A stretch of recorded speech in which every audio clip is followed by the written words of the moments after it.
자녀 양육에 대한 절대적인 책임이 있으시다는 것을 잊지 않으셔야 됩니다. 그래서 지금 예배를 잡아주려고 하시기보다는 가정에서 예배를 드리시면서 예배를 가르쳐 주시는 것이, 그렇다고 해서 막 엄하게 꾸짖으면서 마음은 아니고 몸만 예배하는 것을 가르쳐 주시면 안 됩니다. 몸은 어떻든지, 몸은 누워있더라도 마음이 하나님께 예배할 수 있는 것을 자꾸 가르쳐야지 나중에 몸도 따라오니까 그것을 염두에 두면서 자녀 양육을 해주시면 좋을 것 같습니다. 오늘 저는 함께 읽은 그 본문 말씀을 배경으로 얻을 것인가 잃을 것인가 라는 제목으로 하나님의 은혜를 함께 나누기 원합니다. 우리 함께 한번 제목을 큰 소리로 읽어보실까요? 시작. 얻을 것인가 잃을 것인가. 우리 주은이 주민이도 한번 함께 외쳐보겠습니다. 시작. 얻을 것인가 잃을 것인가. 예, 잘하셨어요. 어떤 사람이 공항에 이렇게 나갔습니다. 비행기 타려고 나갔죠. 공항에 나갔는데 조금 시간이 일찍 나가서 표를 끊고 이제 탑승구에 이렇게 기다리다가 매점에 가서 과자를 한 봉지 사가지고 왔어요. 그래서 이제 자기 의자에 앉았는데 공항 대합실의 의자는 옆에 이렇게 테이블이 있습니다. 옆자리하고 사이에 테이블이 있어요. 그 테이블에다가 과자를 놓고 그 과자를 먹으려고 이렇게 놨는데 어떤 외국인이 그 옆에 테이블 옆쪽에 의자에 앉은 거예요. 그 앉아가지고 갑자기 내 과자에 손을 넣더니 과자를 꺼내 먹는 거예요. 이상하다. 이 사람은 왜 내 과자를 먹지? 아무 말도 없이? 그래서 이 사람이 이 과자가 내 건지 모르나? 그래가지고 자기 쪽으로 이 사람을 이렇게 보다가 자기 쪽으로 과자를 테이블에서 과자를 자기 쪽으로 끌어다 놨어요. 그리고서 있는데 그 외국인이 나를 이렇게 보더니 싱긋 웃어요. 그러더니 다시 내 쪽에 있는 과자를 자기 쪽으로 끌고 와서 중간에 딱 놓고 과자를 하나 꺼내서 자기 입에 또 넣는 거예요. 이상하다. 이 사람은 왜 자꾸 내 과자를 먹는 걸까? 그래서 이제는 그 과자를 가져다가 내 무릎 위에 올려놓고 과자를 하나 꺼내서 보란 듯이 이 과자는 내 거예요 라는 것을 보란 듯이 과자를 먹었습니다. 그랬더니 그 외국인이 좀 당황하기 시작해요.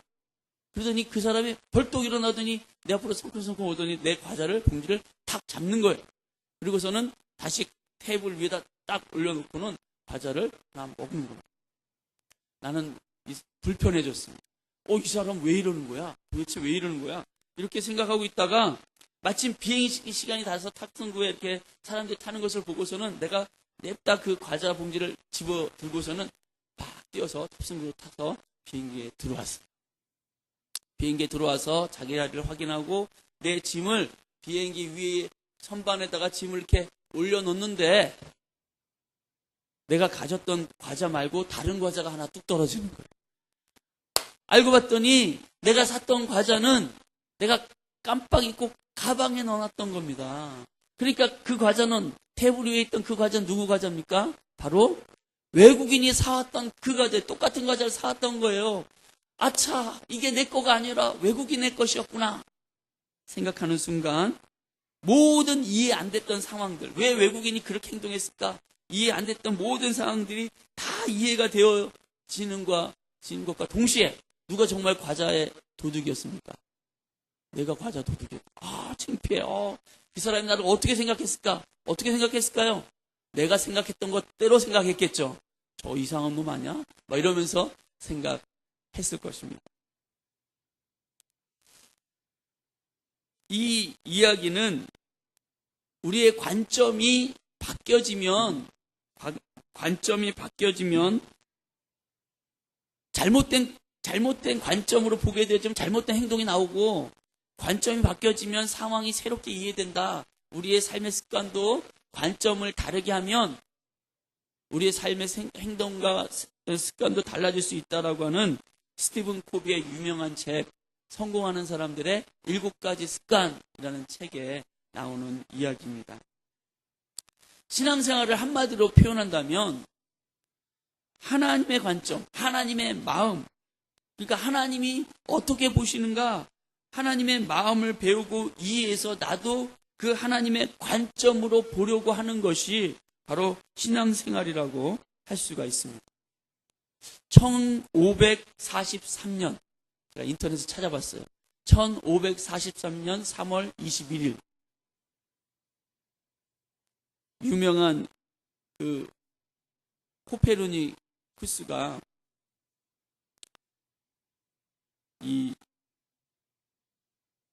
그 전까지는 사람들이 다 해, 달, 별들이 다 지구를 중심으로 도는 거라고 생각을 했습니다. 그런데 1543년 코페르니쿠스는 태양이 우리가 이 지구가 우주의 중심이 아니라 태양이 우주의 중심이고 우리는 그 태양을 중심으로 돌고 있다라고 하는 주장을 하면서 우주에 대한 관점을, 우주에 대한 생각, 시각을 새로운 관점으로 제시하게 됐습니다. 이것 때문에 코페르니쿠스는 많은 핍박과 비난을 받았습니다. 그러나 그 후부터는 그것이 사실이라는 것을 알기 시작하면서 사람들의 생각은 또 우주를 보는 해석은 완전히 다르게 되었습니다. 그것은 신앙생활은 마치 코페르니쿠스의 그런 변화처럼 우주의 중심을 나 자신으로 생각하고 내가 나의 인생의 주인이 되어서 생각하고 결정하던 것을 우주의 중심, 세상과 내 인생의 주인이 내가 아니라 하나님이시다 라고 코페르니쿠스가 가졌던 그런 그 지동설과 같은 관점의 변화, 생각의 변화를 십자가를 경험하면서 십자가를 통해서 가지게 되는 것이 바로 신앙생활이라고 할 수가 있습니다. 그래서 관점이 바뀌면, 특별히 하나님의 관점으로 바뀐 사람들은 자신의 모든 부분에서 이제 갑자기 다르게 생각하기 시작하는 거죠. 다른 관점으로 보기 시작하니까 다르게 생각하기 시작하고 다르게 해석하고 다르게 판단하고 그래서 다르게 행동하기 시작하는 것, 그것을 신앙생활이다 라고 할 수가 있는 것입니다. 예를 들어서 우리는 성경에서 출애굽기를 통해서 이스라엘 백성들이 만난 홍해를 생각해 볼 수 있습니다. 이스라엘 백성들의 관점에서 보면 내가 더 앞으로 전진해 나갈 수 없도록 방해하고 있는 것이 홍해입니다. 그러나 하나님의 관점으로 보면 그 홍해 밑에는 하나님의 인도하고 계시는 길이 그 홍해 밑에 숨겨져 있었던 것입니다. 우리가 하나님의 관점, 하나님의 생각과 마음을 알지 못하는 것이 문제지 사실은 홍해가 문제가 아닌 거예요. 우리가 하나님의 관점을 배우고 그 관점대로 보지 못하는 것이 문제일 뿐이라는 것입니다. 우리는 골리앗과 같은 문제를 만나면 그 문제의 크기와 그 힘에 눌려서 위압감을 느끼고 두려움을 느끼게 됩니다. 그렇지만 하나님의 관점을 가지고 있었던 믿음의 사람 다윗에게는 골리앗이 다르게 해석되어졌을 것입니다. 야, 참 골리앗 크기도 하구나. 키가 크고 저 얼굴도 크니까 내가 웬만큼 돌 던지면 다 맞겠는데? 그렇게 생각해요. 다른 사람 다 무서워가지고 저렇게 키가 크고 저렇게 소리가 우렁차고 누가 감히 싸우겠느냐 생각했지만 하나님의 관점을 가진 사람은 다르게 생각하고 다르게 판단하고 다르게 해석해서 다른 행동들이 나오게 된다는 것입니다. 세상의 관점을 가지고 있는 사람들은 세상이 중요하다고 생각하는 칼과 창과 단창으로 무장하려고 세상의 스펙을 쌓는다고 이야기합니다. 물론 그런 것들이 무조건 잘못됐다라고는 할 수가 없어요. 그러나 하나님의 관점을 가지고 있는 하나님의 백성들, 믿음의 사람들은 세상의 스펙을 쌓으려고 하는 것 이전에 소년 다윗처럼 나는 만군의 여호와의 이름으로 너에게 나아간다 라고 선포할 수 있는 믿음의 스펙을 쌓아야 될 줄로 믿습니다. 오늘 어린이 주일입니다. 그래서 오늘 저는 우리 성도님들과 함께 어린이들을 포함한 이 다음 세대들, 그들을 향한 하나님의 마음, 하나님의 관점이 무엇인가를 좀 말씀을 통해서 알게 되기를 소원합니다. 예수님께서 갈릴리 바다에서 제자들에게 하나님의 말씀을 가르치시고 있을 때였습니다. 그 제자들 가운데서 좀 갑론을박 서로 논쟁하는 일이 생겨났습니다. 그 논쟁의 주제는 뭐였냐면 천국에서 누가 크겠느냐, 하나님 나라에서 내가 크냐, 네가 크냐, 네가 더 오른쪽에 있겠냐, 왼쪽에 있겠냐, 막 이런 것으로 서로 싸우고 있었던 것입니다. 그래서 그들은 예수님께 이렇게 질문합니다. 오늘 본문을 보니까 천국에서 누가 큰 자입니까? 라고 물었던 것입니다. 이 질문에 예수님께서는 이렇게 한번 둘러보시더니 저 주은이 정도 되는 어린아이를 이리 와봐 하고 제자들 앞에 세우셨어요. 그리고서는 이렇게 말씀하십니다. 3절부터 오늘 본문의 3절부터 6절입니다. 이르시되 진실로 너희에게 이르노니 너희가 돌이켜 어린아이들과 같이 되지 아니하면 결단코 천국에 들어가지 못하리라. 그러므로 누구든지 이 어린아이와 같이 자기를 낮추는 사람이 천국에서 큰 자이다. 또 누구든지 내 이름으로 이런 어린아이 하나를 영접하면 곧 나를 영접함이니 누구든지 나를 믿는 이 작은 자 중 하나를 실족하게 하면 차라리 연자맷돌을 달고 저 깊은 바다에 빠뜨려지는 것이 나으니라. 여러분, 연자맷돌은요 말이나 소가 돌리던 맷돌입니다. 옛날에 삼손 영화나 포바디스 도민의 이런 영화 같은 데 보면 그 연자맷돌 돌리는 장면이 나오는데 사람 키보다 더 큰 그 돌을 이렇게 돌립니다. 그걸 목에 메고 바다에 빠지거든요.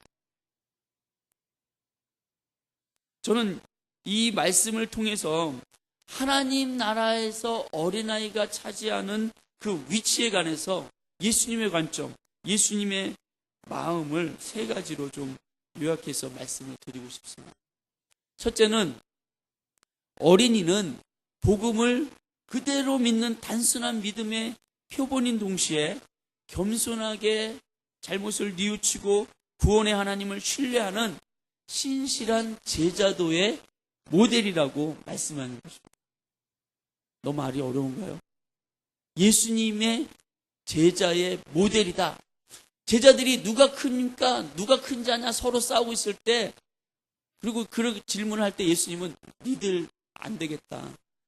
이 어린아이와 같이 되지 않으면 천국에 들어갈 수 없고, 이 어린아이와 같이 자기를 낮추는 자가 천국에서는 큰 자다라고 말씀하십니다. 이 어린아이와 같은 자들이 천국에서의 주인공이라고 말씀하시고 제자들이 닮고 배워야 될 제자도의 모델이라고 말씀하고 있는 것입니다. 여러분, 아이들이 하나님 나라의 주인공이고 예수 그리스도의 그 제자로서의 모델이라고 하는 관점은 우리 곁에 있는 우리 아이들에 대한 우리의 생각에 큰 변화를 요구합니다. 마치 보이는 것이 태양이 동에서 떠서 서로 지는 것처럼 보여서 지구를 중심으로 해와 달과 별들이 움직이는 것처럼 보이진 그런 천동설이, 하늘이 움직이는 그 이론이 맞다고 느껴지는 것처럼 그냥 이렇게 보면은 예배 집중도 안 해, 떠들어, 말 안 들어, 고집 부리고 자기 원하는 대로만 하려고 하고, 이런 아이들의 모습 속에서 어떻게 천국이 이런 애들의 것이고 내가 이런 아이들을 닮아야 된다고? 배워야 된다고? 라고 하는 말씀이 우리는 좀 이해가 안 되는 것처럼 보여지는 것이 사실입니다. 보여지는 것 자체로만 보면 때로 부모 속을 썩이고 거짓말하고 싸우고 자기 고집대로만 하려고 하는, 그래서 절대 순종하지 않는 것이 아이들의 모습인 것처럼만 우리에게 보여진다는 것입니다. 그래서 어른들은 아이들에게 어른들의 생각을 주장하고 어른들의 논리를 받아들이는 것이 마치 교육이라고 생각합니다. 아이들은 교화시켜야 될 존재들이지 어떤 큰 가능성을 지닌 하나님 나라의 주인공이요 예수님의 훌륭한 제자라고 하는 생각을 갖지 못하고 있는 것입니다.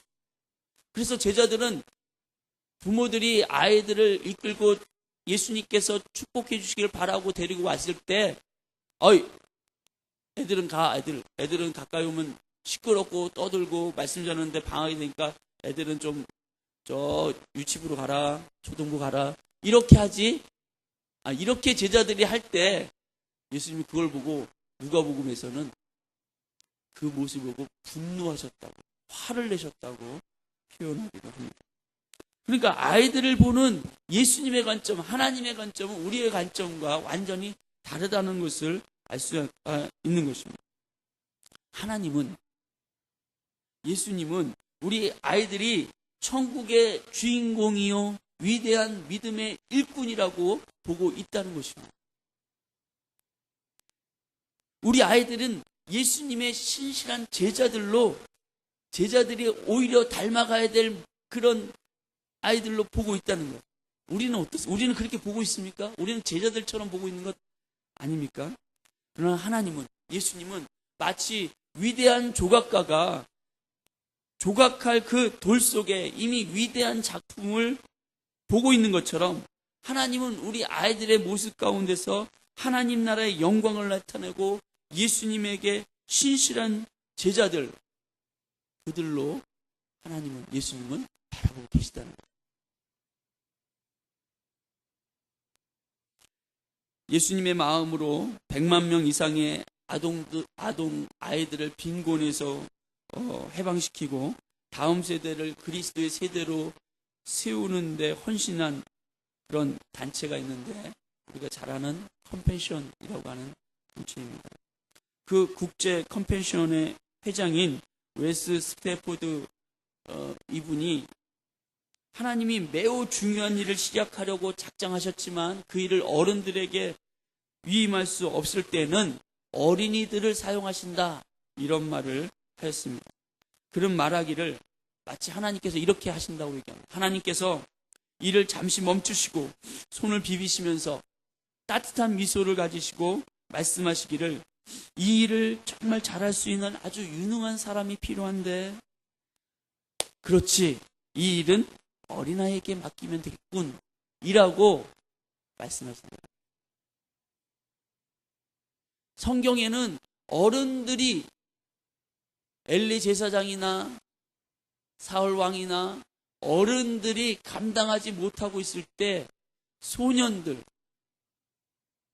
어린아이, 사무엘이나 다윗 같은 아주 어린 사람들에게 하나님이 기름 부으시고 그들을 왕으로, 선지자로 세우시는 장면을 보게 됩니다. 하나님은 우리 자녀들, 지금 함께 하고 있는 아이들을 하나님의 일을 맡기실 일꾼으로 보고 계시다는 거죠. 우리는 우리 아이들을 어떤 눈으로 보고 있습니까? 하나님의 부흥을 일으킬 부흥의 세대로 우리 주민이 주한이를 보고 있나요? 요셉이를. 미안합니다. 요셉 빼놔서. 예수님의 제자고 하나님의 나라를 함께 세워갈 나의 동역자로 보고 있느냐라는 것입니다. 우리가 정말 그렇게 보기 시작할 때 아이들을 향한, 자녀들을 향한 우리의 말과 행동이 달라질 것입니다. 우리의 자녀 양육은 자녀를 잘 키워서 세상에 충성되고 헌신할 사람, 세상의 사람으로 자라도록 키우려고 하는 것입니까? 아니면 하나님의 백성으로 하나님 나라를 세워가면서 예수님을 닮은 예수님의 신실한 제자로 세워가려고 내가 자녀를 양육하고 있는 것입니다. 우리 자녀들을 천국의 주인공이요 예수님의 신실한 제자로 보는 믿음의 눈이 열리게 되기를 예수님의 이름으로 축원합니다. 그렇게 보십시오. 그렇게 얘기해 주셔요. 너는 예수님의 제자야.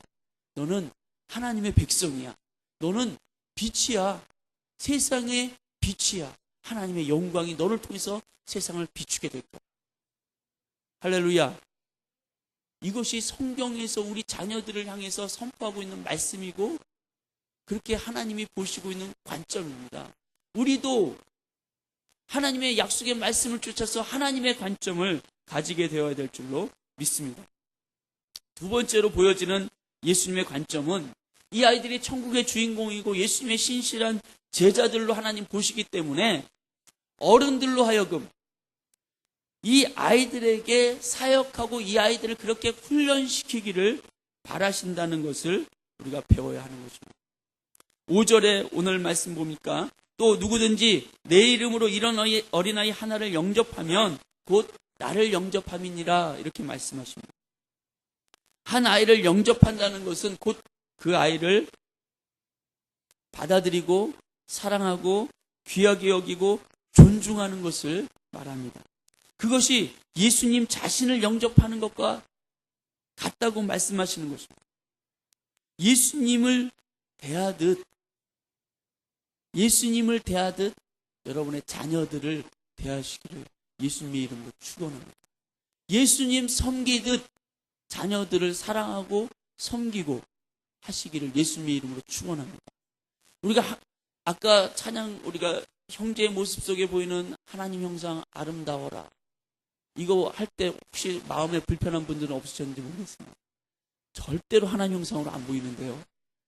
중고등부 아이들이 이거 하라면 아주 죽으려고 그럽니다. 서로 얼굴을 못 봐요. 막 픽픽거리고 절대 그렇게 안 보인다는 거죠. 네가 무슨 하나님의 형상, 사단의 형상이구만. 이렇게 중고등부 아이들이 서로가 굉장히 거북해합니다. 그렇게 찬양하자 그러면. 혹시 우리가 우리 자녀들을 향해서 그렇게 하나님의 형상으로 예수님의 존귀한 그 신실한 제자들로 못 보고 있는 건 아닙니까? 만약 그렇게 보고 있다면 그렇게 대화해야 되고 그렇게 세워가야 되는 거예요. 그렇게 훈련시켜 가야 될 줄로 믿습니다.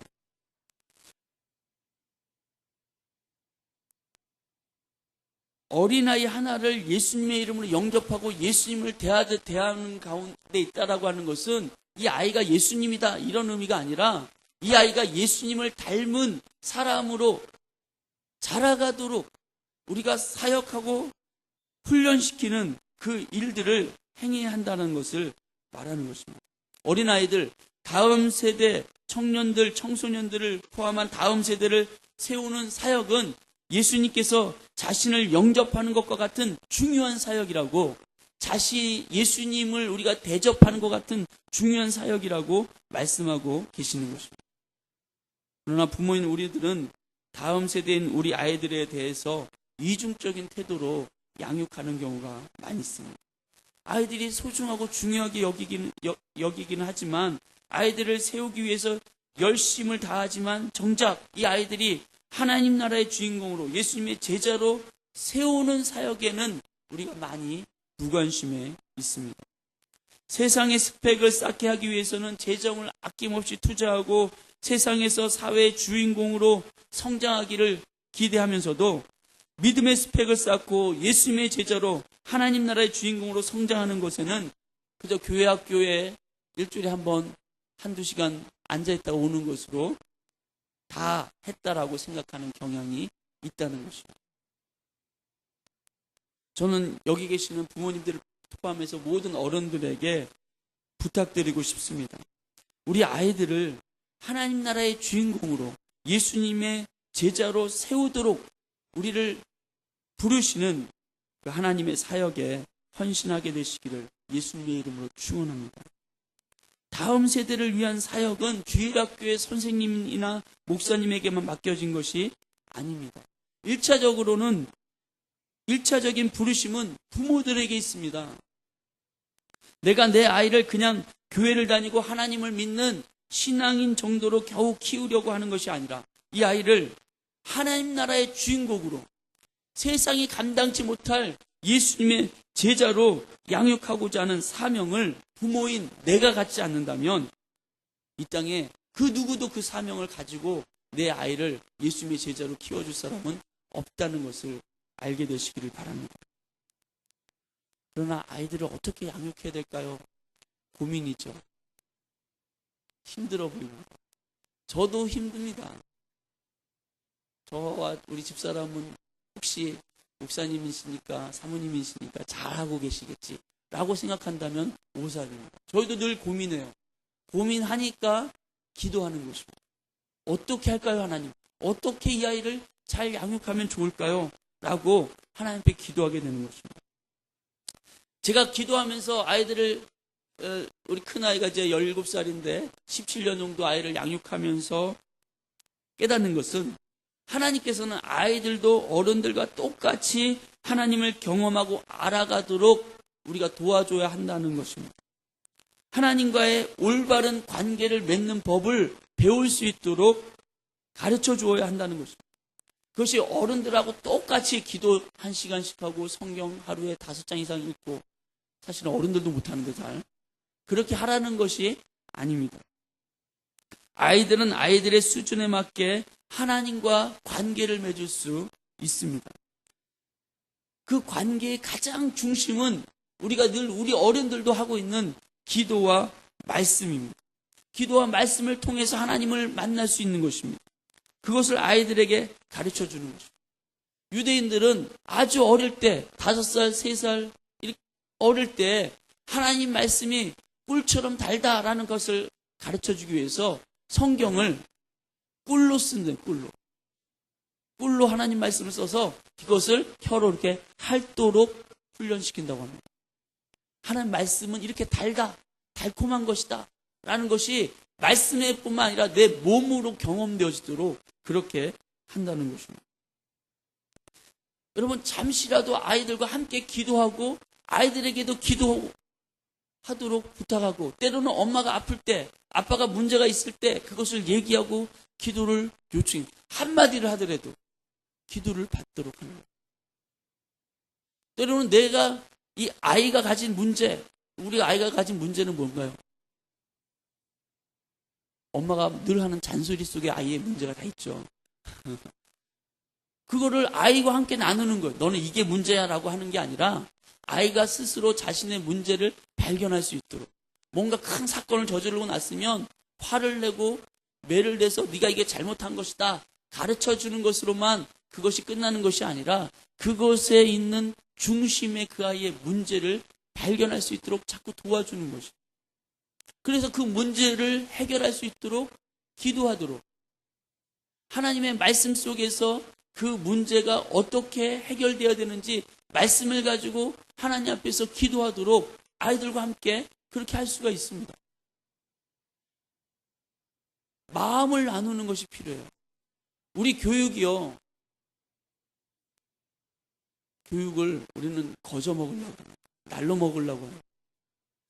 어떤 분들은 아이가 잘못하면, 우리 교회 학교에 지금은 교사로 안 계시지만 예전에 있던 분이 이랬습니다. 아이가 잘못하면 교회 학교 예배드리는데 뒤에서 있다가 그 아이가 잘못하면 가가지고 뒤통수를 딱 때려줍니다. 딱 맞는. 그러면 아이가 기분 나빠서 쳐다보잖아요. 그럼 잠깐은 조용합니다. 아니, 그날은 조용할 수도 있습니다. 그러나 그 아이의 마음은 불편한 가운데 예배드린다는 거죠. 그 아이의 마음은 전혀 달라지지 않았습니다. 더 나빠지면 나빠졌지. 쉽게 해결하려고 해요. 쉽게 돈으로 해결하려고 그러고, 쉽게 학원으로 해결하려고 그러고. 그러니까 망가지는 거예요.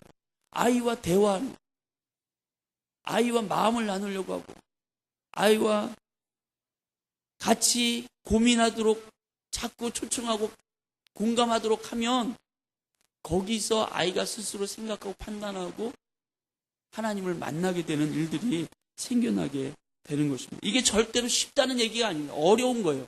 어렵기 때문에 사람들이 이렇게 잘 하지 않으려고 하지만, 함께 기도하고 함께 말씀을 나누고 하는 일들을 자꾸 시도해야 하는 것입니다. 글을 배울 때 성경을 쓰고 성경을 읽고 하는 것으로 먼저 글을 배울 수도 있습니다. 때로는 짧은 말씀 같은 것은 암송하는 것을 격려하고 그 말씀, 암송된 말씀을 가지고서 하나님께 기도하는 법을 가르칠 수도 있습니다. 엄마 아빠가 하나님의 음성을 듣는 것을 가르칠 수도 있어요. 오히려 아이들이 하나님의 음성에 더 민감하기도 합니다. 우리 둘째 딸이 분당에 있을 때 한 6살인가 7살, 7쯤 되었을 때 미술학원에 가는데 갑자기 막 배가 아팠던 것 같습니다. 그렇게 배가 아파서 하나님께 기도했대요. 하나님, 너 배가 아파요. 그때 하나님께서 네 손을 배에다 넣어라, 이렇게 말씀하시대요. 그래서 배에다 이렇게 넣고 하나님, 배 아파요. 기도했더니 배가 안 아파졌다는 거예요. 그냥 그것을 집에 와서 엄마한테 간증을 한 겁니다. 하나님이 나에게가 배 아팠는데 하나님께 기도했더니 하나님 이런 음성이가 아니라 하나님 이렇게 말씀하셔서 이렇게 했더니 낫다. 그 아이가 지금 6학년인데 그 아이에게 그때 일을 기억하냐고 했더니 기억이 난다고 합니다. 그 기억이 이 아이가 하나님과의 관계에 어떤 영향을 주고 있겠습니까? 2주 전에 알파 성령의 날에 아이들이 서로 세족하는 시간이 있었는데 이 둘째 예원이가 중보기도를, 얘는 발을 씻는 아이가 아니라 뒤에서 중보기도를 하였던 것 같습니다. 그런데 기도하는 가운데 기도를 하는데 환상이 보였대요. 환상이 보는데 어떤 시커먼 아이를 예수님께서 발을 깨끗이 씻겨주더라는 것입니다. 그런데 그 시커먼 아이를 자세히 보니까 자기 자신이었답니다. 그때부터 자기의 죄들이 생각나고 그 죄를 보혈로 씻으시는 예수님을 생각하기 시작하면서 그렇게 울면서 회개의 기도를 했다는 이야기를 말로는 안 하고 부끄러워서 간증문을 쓰게 하는데 간증문에 그 글을 쓴 것을 보았습니다. 여러분, 아이들도 글을 읽고 이해하는 나이가 되기 시작하면 어른들과 같이 말씀을 묵상할 수 있습니다. 무엇이 하나님을 기쁘시게 하는 것인지 말씀을 통해서 깨달을 수 있고, 어른들의 잔소리와 호통을 통해서만 아이들이 통제되지 않고 하나님의 말씀을 이해하고 하나님을 경외하는 가운데 순종하려고 하면서 스스로 성령에 의해서 통제되어지기 시작합니다. 그것이 바로 아이들이 기도와 말씀으로 훈련되어져 가는 것입니다. 여러분, 완벽한 모습을 상상하지 마시기 바랍니다. 사실 우리도 완벽하지 않잖아요. 조금씩 예수님을 닮아가고 자라가면서 그분의 말씀을 따라 자라가는 것, 훈련되어져 가는 그 과정이 중요한 것입니다. 그렇게 자란 아이들이 10년 지나고 20년 지났을 때 얼마나 달라져 있고 얼마나 세상을 변화시킬 수 있는 예수님의 제자로 세워져 있겠습니까? 하나님은 그것을 보고 계십니다. 어른들인 우리도 그것을 보면서 자녀들을 양육해야 될 줄로 믿습니다. 세 번째로 오늘 본문에서 보여지는 어린이들에 대한 예수님의 관점에서 우리는 심각한 경고의 말씀을 듣게 됩니다. 6절에 누구든지 나를 믿는 이 작은 자 중 하나를 실족하게 하면 차라리 연자맷돌이 그 목에 달려서 깊은 바다에 빠뜨려지는 것이 나으니라. 예수님은 누구든지 어린아이를 학대하고 회방하고 믿음에서 떠나게 한다면 하나님으로부터 준엄한 심판을 받게 될 것이라고 말씀하고 있는 것입니다. 오늘날 현대사회는요, 산업화 시대에서 이제 기술 정보화 시대로 옮겨가면서 굉장히 급격한 변화를 가지고 있는 시대입니다. 지난 15년 동안의 시간들 속에서 컴퓨터, 인터넷, 그리고 최근 3, 4년 동안에는 스마트폰을 통해서 세상은 엄청난 속도로 변화하고 있습니다. 그리고 이러한 변화의 소용돌이 속에서 아이들은 세상의 유혹을 받으면서 사단의 공격을 받고 있습니다. 저는 이 모습이 마치 이스라엘을 출애굽시킨 위대한 지도자 모세가 나오기 직전에 사단이 이집트의 바로 왕을 통해서 이스라엘 백성의 태어나는 모든 남자 아이들을 죽이고자 했습니다. 모든 인류를 구원할 메시아이신 예수님께서 이 땅에 태어나기 직전에도 비슷한 일이 있었습니다. 이스라엘의 왕이 태어날 것이라는 소식에 헤롯 왕은 모든 아기를 죽이고자 했습니다. 저는 마찬가지로 주님의 지상 명령이 완수되어져 가고 있는 이 임박한 시대, 예수님의 지상 명령을 완성시킬 부흥의 세대, 약속의 말씀을 성취시킬 우리 다음 세대를 향한 사단의 영적 도발이 마치 바로 왕이 모세 시대의 남자아이들을 다 죽였던 것처럼 헤롯 왕이 예수님 시대의 모든 남자아이를 죽였던 것처럼 지금 사단은 우리 아이들을 심각하게 공격하고 있다고 생각합니다.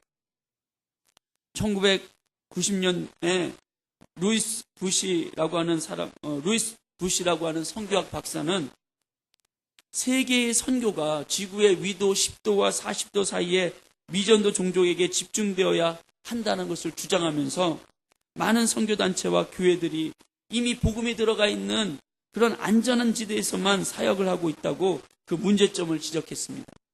그로부터 20여 년이 지나면서 세계 선교는 이 루이스 부시 박사가 이야기한 10-40 윈도우라고 하는 10-40창이라고 하는 지역에 세계 선교가 집중하게 되었고 12,000여 미전도 종족의 숫자는 급격히 줄어들어서 20년 지난 세월 속에서 이제는 약 2-3천 정도의 미전도 종족만이 남아있다고 전해집니다.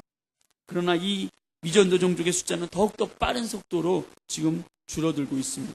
아마도 우리 세대의 복음이 모든 민족에게 전해질 것이라고 하신 주님의 말씀이 성취되고 있는 것 아닌가 생각이 되어집니다. 그런데 최근에 이 루이스 부시 박사님은 많은 선교 전략가들과 함께 새로운 이론을 주장하기 시작했습니다. 그것은 4살부터 14살까지의 아이들의 70%가 바로 이 10-40창 안에 살고 있다는 사실에 주목한 것입니다. 그리고 절대적인 빈곤과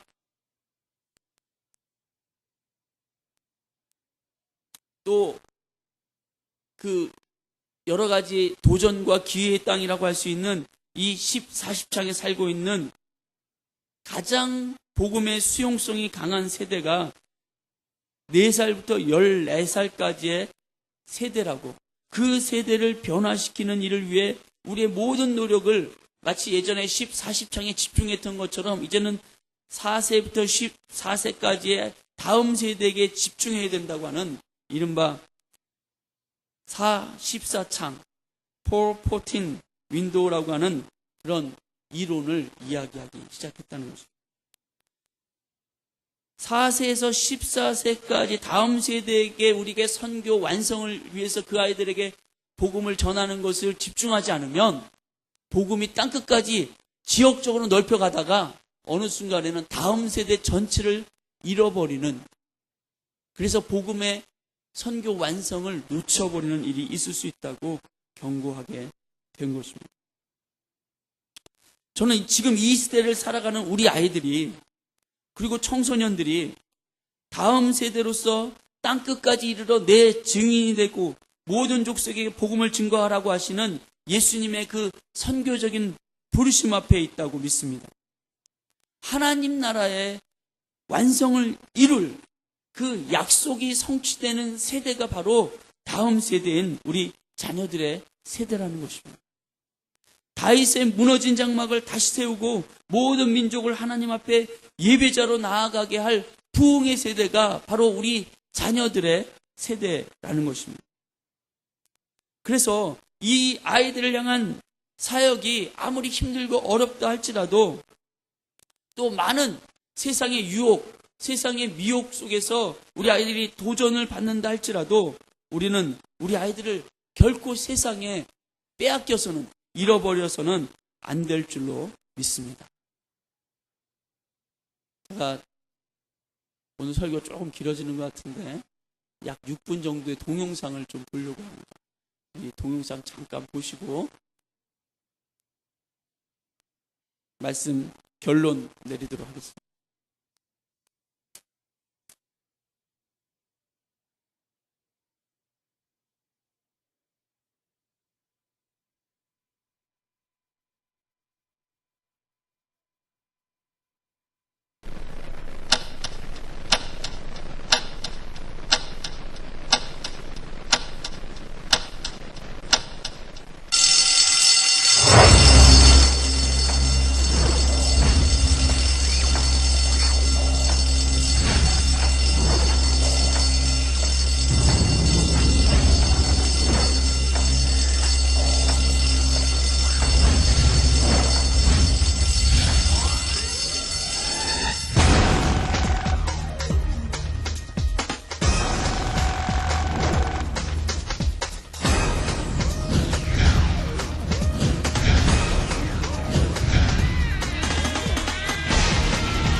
뒤에 더 있는데, 내용은 아까 제가 얘기한 내용과 같다고 보시면 되고요. 여러분, 어쨌든 오늘 말씀의 결론을 이제 마치려고 하는데요. 우리는 우리 자녀들의 세대를 잃어버릴 수 있는, 그들이 실족할 수 있는 위험한 세대 가운데 있다는 사실을 알아야 합니다. 예전보다 더 강력한 미디어들, 인터넷과 게임과 스마트폰을 통해서 우리 자녀들을 공격하고 있습니다. 세상의 스펙을 쌓지 않으면 세상에서 살아남지 못할 것처럼 두려움을 주면서 하나님을 알아가고 말씀과 기도로 세워져 가는 것은 등한시할 수밖에 없는 그런 교육 구조 속에 우리 자녀들이 방치되고 있습니다. 부모들이 깨워서 이것을 알지 않으면 이 아이들이 천국의 주인공이고 이 아이들이 마지막 시대에 대추수를 이룰 우리의 동역자라는 사실을 우리가 보고 알지 않으면 이 아이들을 놓치고 잃어버릴 수도 있다는 사실을 우리는 알아야 하는 것입니다. 사랑하는 부모님들, 또 우리 어른들은 우리 자녀들을 위해서, 우리 자녀들이 하나님 나라의 주인공으로 예수 그리스도의 신실한 제자로 세워주기 위해서 간절하게 하나님 앞에 기도하며 부르짖어야 할 줄로 믿습니다. 어떤 청년이 청소년 시절부터 신앙을 저버리고 향락에 빠졌습니다. 어떤 여자와 사랑에 빠져서 동거하며 아이까지 낳았습니다. 그 청년은 술과 마약에 빠져 지내기도 하고 때로는 이단 종교에 심취하기도 하였습니다. 이 청년의 어머니는 신실한 크리스찬이었습니다. 그래서 그 아들을 위하여 늘 큰 슬픔 가운데 하나님 앞에 기도하였습니다. 그러나 아들은 전혀 어머니의 말을 들으려고 하지도 않고 계속해서 타락의 삶으로 자신을 망치고 있었습니다. 그래서 이 어머니는 어느 날 교회 목사님에게 상담하였습니다. 그때 목사님께서 이 어머니에게 이렇게 말합니다. 안심하십시오. 눈물의 기도가 있는 아들은 망하지 않습니다. 결국 이 아들은 하나님을 만나게 되었고 하나님께서 위대한 교회의 지도자로 세우셨습니다.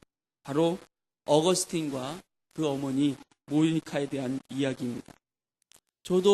제가 바로 그런 종류의 청년이었기 때문에 아들을 위하여 기도하는 부모님들에게 저는 꼭 이렇게 격려하고 합니다. 자식 이기는 부모 없다고 세상은 말하지만 저는 이렇게 생각합니다. 눈물로 기도하는 부모를 이길 수 있는 자식도 없다. 할렐루야. 하나님께서 눈물로 부르짖어 기도하는 부모님들, 눈물로 기도하는 다음 세대를 위해 기도하는 우리 교회들의 기도를 통해서 우리 아이들, 우리 자녀들의 세대를 부흥의 세대로 하나님 나라의 신실한 제자들로 세워가게 될 줄로 믿습니다. 우리 세대는 확실히 자녀들을 위한 기도가 절실히 필요한 시대입니다. 자녀들을 위한 기도에 헌신하고자 하는 부모, 다음 세대를 세우고자 하는 것에 헌신하고자 하는 교사와 교회 중보자들이 많아질수록 우리는 우리 시대에 다음 세대를 하나님 나라의 주인공이요 예수님의 신실한 제자들로 세워가게 될 줄로 믿습니다. 지금은 얻을 것인가 잃을 것인가 이런 심각한 도전 가운데 있는 시대인 것을 아시고 깨워서 자녀들을 위하여 기도하고 다음 세대를 얻게 되기를 예수님의 이름으로 축원합니다. 기도하겠습니다. 하나님, 오늘 어린이 주일을 맞이해서 아이들과 함께 예배하며 이 아이들을 향한 하나님의 마음, 하나님의 관점을 우리가 배우게 되었습니다. 주님, 그냥 내 아이, 그냥 어린 아이로만 보지 않고 예수님의 신실한 제자요, 천국의 주인공들로 또 나와 함께 대추수를 이루게 될